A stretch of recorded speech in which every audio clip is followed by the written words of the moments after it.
we present our Religious Liberty Initiative Annual Scholarship Award, which is in recognition of recent scholarly accomplishments in the field of law and religion that contribute to our understanding of the enterprise of protecting freedom of religion and belief through law. Our award winner this evening is Professor Stephen Smith, who unfortunately is not able to join us because after having traveled halfway around the world, he and his wife both came down with COVID. Something that we've all experienced a lot of difficulties with in the recent years. But he's going to watch this video, and we still want to honor his work. Stephen Smith is the Warren Distinguished Professor of Law, the co-executive director of the Institute for Law and Religion and Law and Philosophy. He was the Robert Marion Short Professor of Law, maybe his biggest accomplishment previously at the University of Notre Dame. I joke, he has many other accomplishments.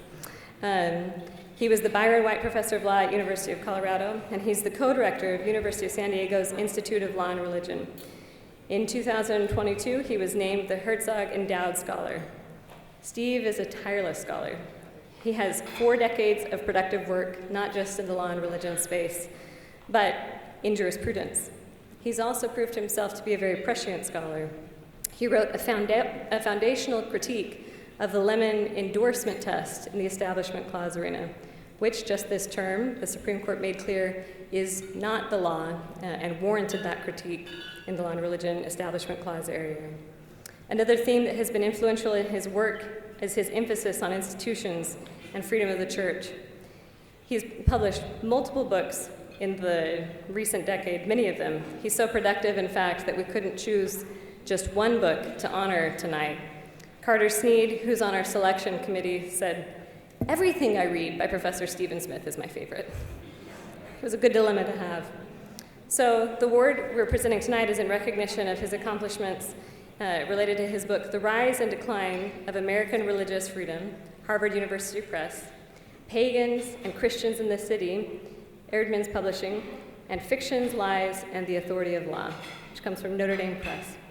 Through his clear prose and his critical but always charitable engagement, he has helped scholars, jurists, and citizens see the foundational questions that can be obscured by conventional wisdom and standards accounts. He's shaped debate in profound ways, and with this award also comes an honorarium of $5,000. Steve asked me to read this message to you all tonight since he can't be here. I'm humbled to be chosen for this award, and I deeply regret not being able to accept this in person. This is the highest academic honor I have received in my career, and I was especially honored by the association with Professor Glendon, of whom I have the greatest respect, and Justice Alito, who is my favorite justice. I don't know if, like children, we're not supposed to have them, but Steve does. So it is disappointing to come halfway around the world and then be confined a few hundred yards away from the festivities. Even so, I'm honored to be included in a distinguished group of people who do so much in such an important work. Thank you.